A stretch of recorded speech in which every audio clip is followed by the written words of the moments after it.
What is going on, Laker fans? Thank you very much for tuning in. We'll do another edition of Lakers Talk Daily, game 2 of the regular season tonight across the street at Crypto.com Arena. Lakers taking on the Clippers. I want to spend some time previewing that game. First, let me just remind everybody here on the channel, thank you for being on the channel. Please subscribe to the channel here on ESPN LA for YouTube and everywhere else that we put this. We appreciate you guys following. Lakers got dominated by the Golden State Warriors in game 1 of the regular season. Really wasn't close. And I talked about this, that there are different classes to the NBA, and the Lakers are just not on that same class of where those elite teams are. And a lot of people are actually putting the Clippers in one of those elite categories. Now, I don't blame them for putting the Clippers there, but I will pump the brakes a little. Let the Clippers really, truly make some noise. When you talk Milwaukee, they won an NBA championship. When you talk about the Golden State Warriors, I don't need to give the resume. Obviously, the Celtics getting there last year as well. There's a few teams that it's fair to make a case.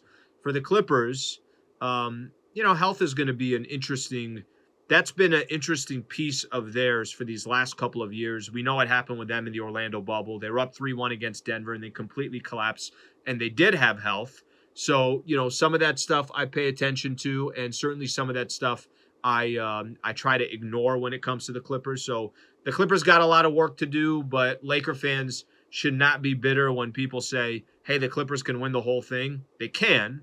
They could come out of the Western Conference. They got an unbelievable amount of talent. They got Kawhi Leonard and Paul George. We'll see. We saw some reports from Chris Haynes that maybe, just maybe, Kawhi would come off the bench to start the season. Maybe that's a ramp up or whatever the case is.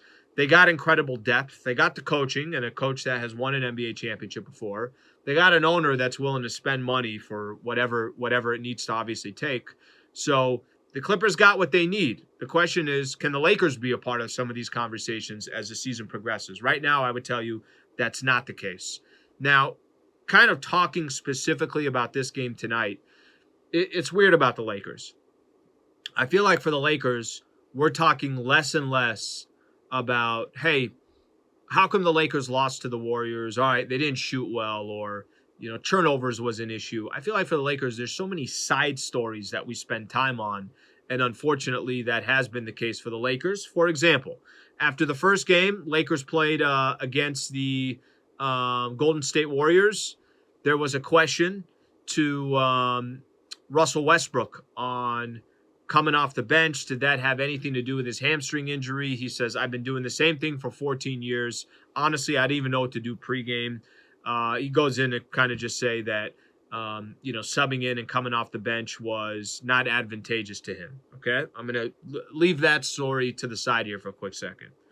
LeBron, after the game, was talking about the Lakers and their shooting. I think we're getting great looks, and I think there also could be teams giving us great looks.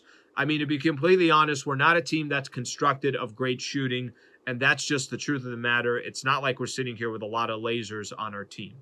So we're one game into the season. We got one dude talking about how coming off the bench did not help him physically. You got another guy basically saying, look at the way this team was constructed. We don't have shooters. I tweeted during the first game, Lakers and the Warriors. I basically said, I think at the time Lakers were, I forget what they were, but they were probably 15% from three at that point. And I was like, stop taking so many threes. There's a reason why they're giving you the open three. And I certainly feel like the Lakers kind of fell into that trap. And teams all year long are going to tell the Lakers, you want to take a jumper? Go ahead and take that jumper. Prove that you can hit that jumper on a consistent basis before we worry about you taking all these threes. The reason why I bring that up, I think for the Lakers right now, it's one game and it already sounds like the sky is falling, which is crazy. But that's how the media has treated the Lakers these last couple of years. My expectations for the Lakers is a lot different than it has been the last couple of years. I don't think they're a championship contender. And that's just kind of, maybe they could convince us all wrong as the season progresses, or maybe they make a trade that makes sense down the road. But right now, they're taking on the elite of the elite, and I think the Clippers are going to be one of those teams tonight where it's going to be a tough matchup. My personal opinion on tonight's game, I think there's going to be that home opener at Crypto. It's a Lakers home game. A lot of media there. Fans are going to be excited. There's going to be some buzz. You get a little bit of home cooking. I think that's going to help the Lakers, probably for the first quarter. And then it's going to come down to basketball after that. And what I'm curious about in this matchup tonight against the Clippers is, do these role players start stepping up? Do LeBron and Anthony Davis take over a game, but take over also on the defensive side, and you're in the third quarter and it's actually a game? It's within a couple of possessions. Or are we going to have another one of those games in the fourth quarter where you're looking at yourself and every Laker fan's looking at themselves saying, damn, is this another blowout to start the season? Are the Lakers starting out 0-2 and there's two games that are not even close? That would be the absolute worst case scenario for the Lakers. I don't want to see it. Nobody wants to see it.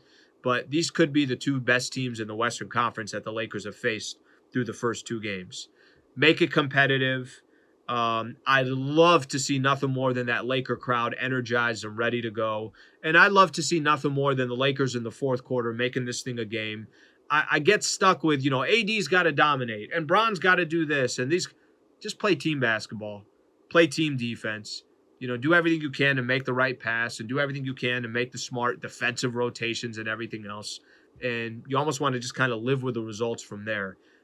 Lakers got a lot of work to do tonight. The Clippers are going to be pumped for this game, just as the Lakers will be.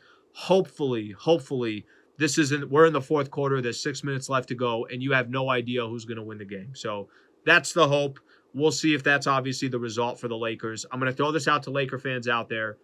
What do you think? You think this is a game similar to what we had game one against the Golden State Warriors? Or you think the Lakers make this a game against the Clippers? What do you think about the Clippers? Are they a true championship contender, or we got to stop talking about the Clippers until they actually do some real stuff in the playoffs, make a finals appearance, maybe win an NBA finals, something along those lines? All your comments below are greatly appreciated. I'll keep pumping up the videos. Again, YouTube, ESPN LA. For those who follow me on Lakers Talk with Alan Sliwa, on my YouTube channel, please subscribe as well, but subscribe to both of the channels. I'll be back tomorrow doing another one of these, reacting to what just happened on Thursday night. So thank you for tuning in, Laker fans. Let's go get them. Can we have a game? Can we please have a game? I don't think I'm asking for too much. I mean, Laker fans, we got 81 games left. I'm going to be, imagine the stress that all Laker fans are going to have if we're already 2 games in and the Lakers get, both games aren't anything in the fourth quarter. Let's hope that surely doesn't happen. All right, Laker fans, have a good rest of your night. We'll get back with you guys tomorrow. Thank you.